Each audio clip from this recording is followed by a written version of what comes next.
And last night I decided that I would make a reading vlog. So that's what this is. I felt like my first read in 2022 should be a banger. And I've only heard people talk positively about The Song of Achilles by Madeline Miller. But since it's supposed to be an emotional book, I'm sorry, right? I just got up. If I actually get emotional reading it, it would be much more fun to document that right as it's happening, like I did with my Clockwork Princess. I think that was the last book. I did it there and I was doing like a live reaction. I thought that was funny because I was crying, and that's always funny. Gorgeous, gorgeous girls don't take off their makeup the night before. Am I right? It's time. Oh, don't look at my toes. What do you guys use as a bookmark? My bookmark for the past few months has been this Pokemon card of Gengar. I don't know if that's his name in English. And it's also shiny. Holo, whatever the fuck. Gorgeous. So before I start, what do I know about this book? It's the winner of the Women's Prize, whatever the fuck that is. It's sexy, dangerous, and mystical, says Bethany. Bethany? I never heard that name before. I only know Bethany. Captivating, a hard book to put down. That's a challenge. It's like 350 pages, so it shouldn't take me all week to read if it's captivating and hard to put down. I know it's like sad and gay and that's all I know. Someone dies. The blurbs just don't stop. This is all blurbs. I've said before, I never read them. I don't know why. Like, this is not something. It's literally on the front. It's on the back. And on 3 pages inside the book. Why? Honestly. Why do people do that? If you're marketing experts, tell me. Good morning and happy birthday to me. I read the first 2 chapters yesterday. And here's my opinion. First, they were talking about games. And I think it's like Olympic games. Listen. He was just referring to them as games. And as far as I remember, this is like a random fact. I don't know if it's true, but weren't they naked when they were doing these games? Wasn't that like a thing? That was the only thing I remembered. But it's just introductory scenes so far. I mean, nothing has happened. And it's like definitely different from my normal reads. It's different in the sense that I feel like the language takes itself way more seriously. Like if you compare this book to the way These Violent Delights were written, These Violent Delights would look like ass. I mean, it is ass, but the writing is just much more elevated and eloquent, I think. And it was difficult for me so far. I mean, I've already read 2 chapters. It was not difficult to understand what was being said because the language is still clear. It was just very weird to get used to or to think yourself into. When you read books like Akatar or From Blood and Ash and like this really trashy fantasy in a sense, and you skip to a book like this, it has a different vibe, definitely, is what I'm trying to say. Not in a bad way so far. I feel like I know what's going on, but it's just different if you're used to normal fantasy. This is how far I am. It's quite good. I know, it's not like me. The light here is horrible, by the way. I met my boyfriend, and I'll give you a better update later. I'll keep reading. And, I mean, I've read like 100 pages. I gotta talk about some stuff, you know?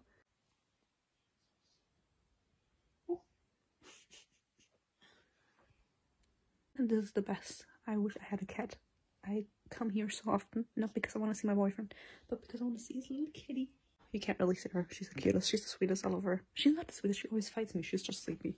But I'm at it, guys. And I'm not loving it, but I'm enjoying it. I'm enjoying myself. Who would have thought? Look how sweet she is. Stretched in between my legs. A little head buried. It must be stinky, but she loves it. Because she's stinky herself. Look at her little paws. I love her. So let me tell you about this book. I'm enjoying myself. I have to be honest, it's the 18th of January and I didn't seriously start reading it until now. It's just because I was bored starting it. I think the pacing is actually quite nice. I'm 120 pages in now. We're at the main plot. That's very average for a book to take 100 pages to get to the plot. And I think that in this one, it's very well done. I've complained about it before where I'm reading and 100 pages in, nothing is happening or things are just starting to happen. But with this one, I feel like it was such a gradual process that it was fine. It's a character-driven story, and you really have to like the two main characters to get through this book. If you don't like them, you're not gonna go anywhere. And also, the main character isn't Achilles, but his bestie. More than his bestie. I skip over his name. Fuck, I should have gotten the book out. Let's call him Peter for now, okay? I'll pronounce his name right the next time when I have the book.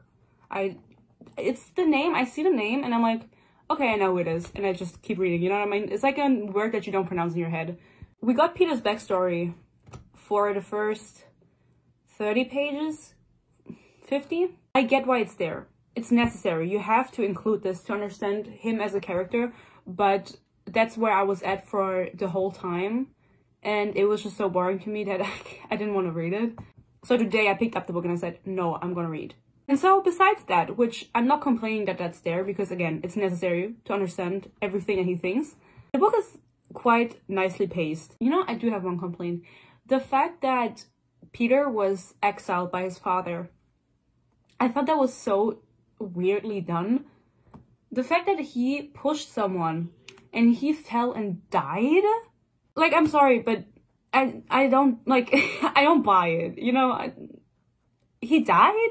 That was like a scene where I was like, wait, what? I had to read it again and be like, no fucking way, he actually fucking died. But that kid died, and that's why he was exiled and met Achilles.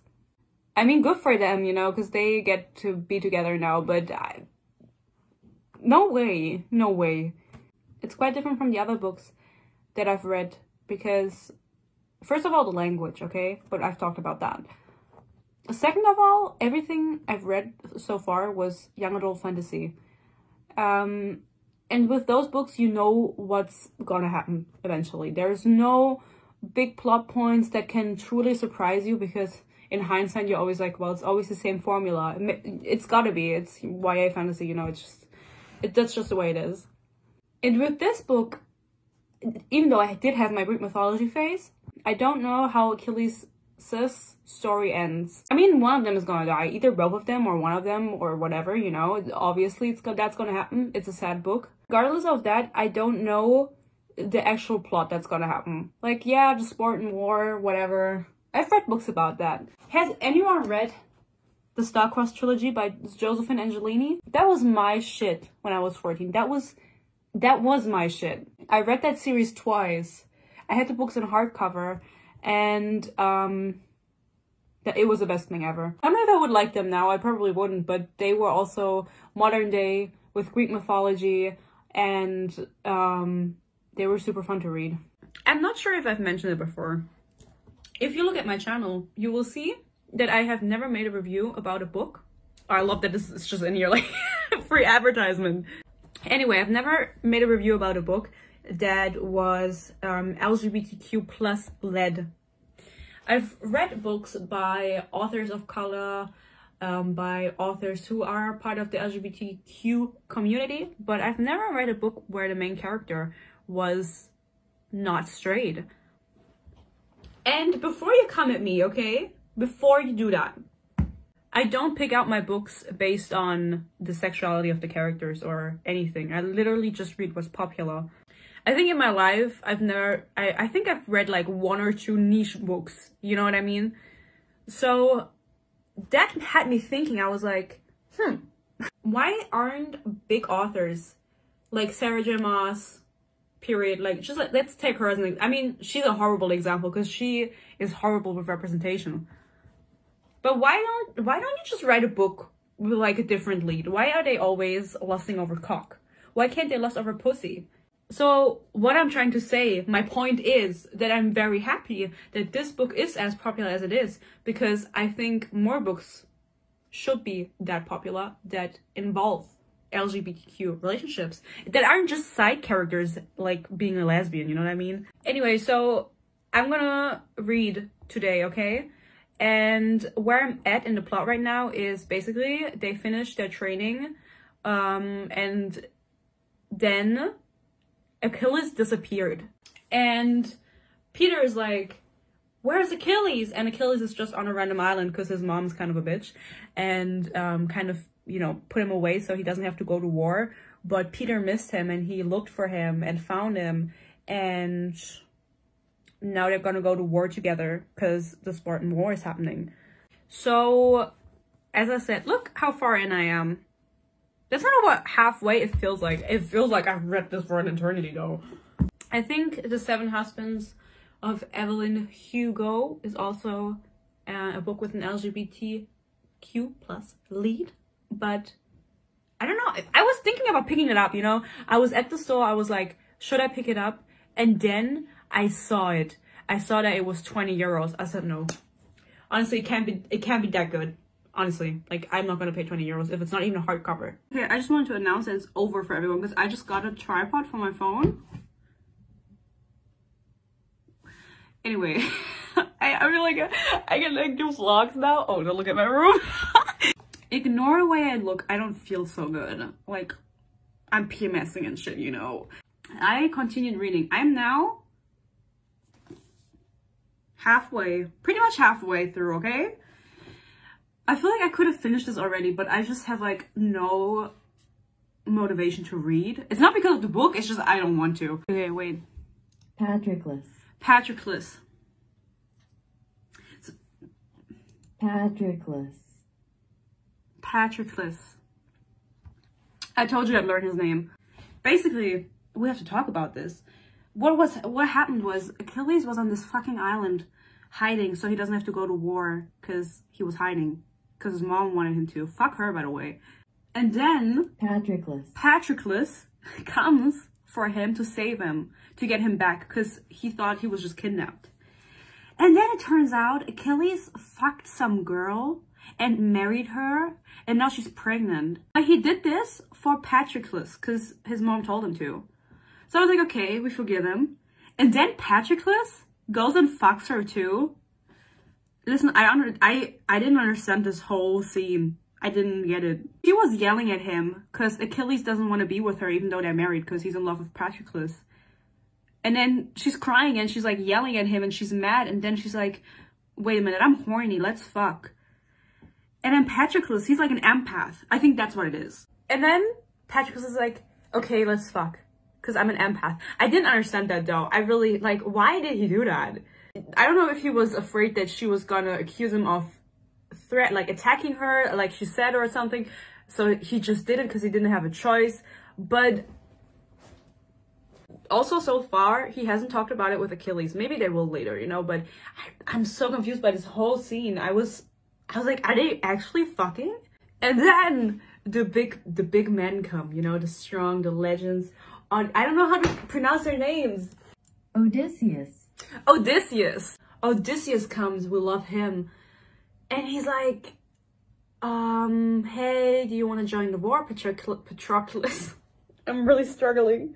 And do you want to join the war? And he's like, nah, man, like, I don't want to join the war. And then they have this whole scene where they're like blowing shit up to reveal that Achilles is among the women because he's cosplaying, you know? And then they're like, haha, we knew you were Patroclus. And we knew you were here, Achilles. You're gonna come to the war with us. And Achilles is gonna die. I mean, I knew that he died. I mean, if I will know one thing about Greek mythology is that Achilles dies because of his Achilles tendon. Basically, guys, I was right, okay? I finished the book and this Achilles tendon doesn't even play a role. I mean, if I know one thing, okay, it's that this is like a huge part of mythology, and that's where the Achilles tendon got its name from Achilles. And the way that this myth goes is that Thetis, the mom, bathed him in the Styx. Okay, listen, I don't know how you say that, but the river in the underworld. And she was holding him by the back of his foot, where the Achilles tendon is. So he became invulnerable everywhere on his body besides his tendon, like the back of his foot. In case you didn't know. I knew, and I was waiting for this, but this never happened. He was just shot in the fucking chest. I'm just going to talk about it now because we're already on the topic, but you know, skipping ahead. Here's the death scene. And in mythology, it kind of happened in a similar way where Paris shot Achilles with the help of Apollo, and Apollo knew that Achilles was invulnerable in his tendon in the back of his foot, so he guided the arrow to the tendon so that Achilles would actually die, because otherwise he just wouldn't die. And in the book it's hinted, it goes, or Paris goes, "Where do I aim? I heard he was invulnerable, except for," and then Apollo goes, "He is a man, not a god. Shoot him and he will die." And Apollo touches the arrow, but still, instead of like aiming it to the, like, she didn't set this up, so there's no point in this scene, to be honest, because, you know, you can just shoot him anywhere, he'll die anywhere, and that's why he's shot in the back of, in his back, not the back of his chest. Well, that's one way to put it, but you get my point. So, fuck you, Madeline Miller. No, I'm kidding, but like, why didn't you do that? That would have been sick. That's where I'm at right now. They're on their way to war, and Achilles was like, yeah, I'm gonna fight the war because otherwise I'll die without being a hero. And I was like, that's kind of dramatic, but that's what life is about back then. You gotta be a legend. You wanna be a hero. Honestly, the plot, I mean, there's no plot. I mean, there is a plot, but it's definitely not the focus of the story. This is a very character-ridden story, and I think that the plot moves very quickly. And I think that's why this book is able to keep my attention span for so long. I'm comparing it to something like From Blood and Ash, where you have the first, or basically the whole book in the same spot in the castle. And it's just kind of whack, you know, because nothing's happening. You have the same cast of 5 people, and it takes a long time to just progress. After all, this is a standalone, so the pacing is obviously going to be different between a 4-part... It's 4 parts, right? It's 4 fucking books from Blood and Ash. How can she come up with that shit? And this is a standalone, and I've read standalones, but I never really liked them because I was like, I want more. But again, I'm still with the fact that I actually enjoy this book. I'm quite liking it. I like the 2 characters. I mean, sometimes it's like, what is going on? Like, Patroclus fucking the girl, I was like, I don't get that. I don't understand it. But all in all, I do have to say that I think the fact that it's fast-paced is just doing it for me. But as I said, I have a fucking tripod now, so... Oh my god, this is not... Oh! Hey! I literally just woke up like 10 minutes ago. But I woke up with the goal to finish it today, okay? I'm gonna finish it today. I'm also hungry, so this is my breakfast. I love waffles. I really do. Waffles are just like one of the best things you can eat. And when I saw them at the store, I couldn't resist. Listen, the mom is a fucking bitch. Thetis can go suck some dick. I did not plan to live after he was gone. Honestly, I feel that bitch. I am almost done. I have 100 pages left, and I'm beginning to struggle a little bit. Because this book is a character-focused story and not a plot-focused story, if you don't like the main character, you're going to struggle and not read it. The main character being Patroclus is kind of getting old. I mean, they're not gonna switch the main character, that's not what I mean. Patroclus has nothing going for himself besides being in love with Achilles. He's weak, he's whiny, he doesn't have any talent, and so the whole book is just him admiring Achilles, being in love with Achilles, being scared he's gonna die, and that's it. It's getting, and that's what I mean with it's getting old. It's just the same things over and over again, you know what I mean? I also checked out Goodreads. You can follow me on there, if you want. And I saw a lot of people who rated the book poorly complained about the historical accuracy. Now, I'm no expert on Greek mythology. I wish I was, though. I feel like that's not a valid criticism. I don't know if this book was advertised to be historically accurate. If that was the case, then okay, you can complain about it not being accurate. But I feel like if that wasn't the case, then this is literally just YA romance set in Greek mythology, in the Trojan War. You don't read YA books for historical accuracy, you read a historical retelling. Also, with my last video, I talked about these violent delights, and when I rated the book and I was like looking up what other people had to say about it, a bunch of people were also complaining about the historical accuracy of that book being set in the 1920s in Shanghai. It wasn't accurate, and I was just like, I can't speak on that, but do you really read that for historical accuracy? I feel like that's just a lot to demand from YA authors, you know what I mean? Actually, maybe that complaint is a little bit more viable for these violent delights because it's set in a time that actually happened. But the Trojan War didn't happen. I don't know if I'm talking shit, by the way. I have to look it up. See, people are conflicted on it. That was my understanding, that the Trojan War didn't even happen. So in that case, those complaints aren't accurate. You know what you can complain. I complain a lot, but that's just like, that wasn't a complaint that came into my mind when I was reading it. It was just something I saw when I was looking up complaints online. Now, okay, I actually only have 100 pages left. Or less. I'm on 280, okay? I'm almost done. I'll read it now. Basically, Patroclus and Achilles had their first big fight in like their 20 years of being fuck buddies. It was about damn time these bitches fight.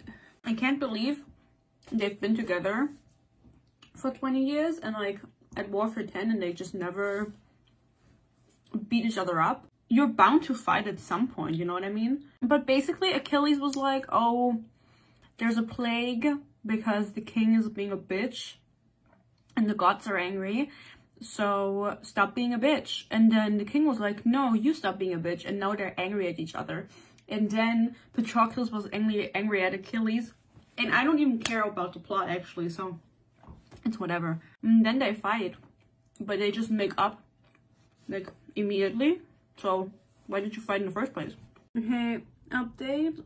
Patroclus just fucking died. Listen, I mean, if you know the Iliad and if you know about Achilles, you know the story, you know how it's gonna end. But I didn't think that I didn't know it. I didn't think that Patroclus was gonna die before Achilles. Now that I'm thinking back on it, it's like pretty obvious because they keep reiterating that Achilles is not gonna kill Hector, because if Hector dies, Achilles is gonna die.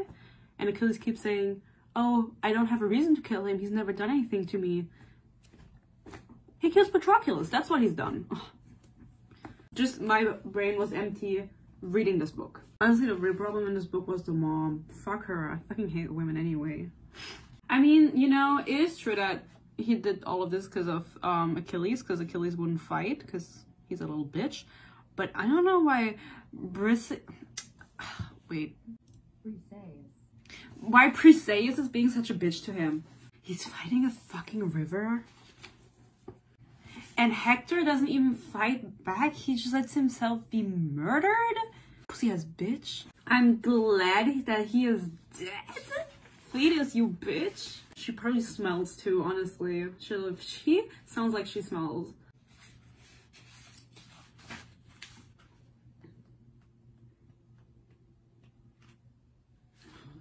Still so much. Ugh, the sun is a fucking bitch. Everyone's a fucking bitch in this book. I finished it. The ending was sad. It was fine. Honestly, I'm not crying. Objectively, the ending was sad. You know what I mean? It was really sad. I don't know what to say. Like him not being able to rest because the sun was being a bitch and not writing his name on the grave. That's sad and makes me depressed. It was a fine book. I don't think there's much to say about it. It's a good romance story. I do like Achilles. I do like Patroclus. I mean, in the end, you knew what was going to happen. I would rate it 4 out of 5 stars. I think I've rated books 3 out of 5 stars that I've reviewed on my channel. And this book was definitely better. It wasn't... I could read it faster. I get why people love it so much. I see how you can be super invested in it and how this can be your favorite book, and that's great, you know, but it's not my favorite book. First read of 2022, and it was fine. I wasn't disappointed, you know what I mean? I was like, my expectations were met. but they weren't exceeded. That's a good way to put it. Anyway, should you read this book? Sure. Anyway, it's like a whole challenge getting the videos I take on my phone to go onto my PC, and I didn't have any storage left, so I thought I'm just gonna record with my PC camera and my headset. So the quality of my microphone is a little bit ass, I'm sorry. My final review of this book, okay, because I didn't give a final review. It's been another day since I finished it and I could kind of think about it. It's a good book, okay? Objectively, it's a good book. It's an easy read. I think it's, you know, considered a modern classic, so you should definitely consider picking it up. Did it knock me off my boots? No. Out of my boots? No, it didn't. How does the saying go? It's a good read. It's an enjoyable read. It's a fast read. It's a standalone, so you don't have to commit to a series. Is it predictable? Yes, you know what's gonna happen. I mean, if you put like 2 thoughts into it. I have to say that this plot didn't make me as mad as the other books that I read, because it was just very different. I would not say that this is the greatest book I've ever read. I also have to say that I was a little bored reading it. I have to admit it, because I was. It took me a long time to finish still, and maybe that's just me though, you know what I mean? It is a romance book after all. I mean, there's mythology in it, but it's just a romance set in the Trojan War, and that's it. It's nothing more and nothing less. I'm glad that I read it. I'm glad I know what it's about. But I would have also not missed out if I hadn't read it, you know what I mean? Other than that, I hope you enjoyed this video. I hope it wasn't too boring, because I felt like the plot was not existent, because, you know, I've said this like 50 million times, but it's about the characters, not the plot in this book, so there wasn't anything to talk about regarding the plot, because it's just Achilles and Patroclus being in love the whole book, so there's a little bit of an issue. But it's fine, I guess, if you're into that. If you enjoyed this, maybe I'll see you in the next one. And until then, stay happy, stay healthy, and I'll see you. Bye!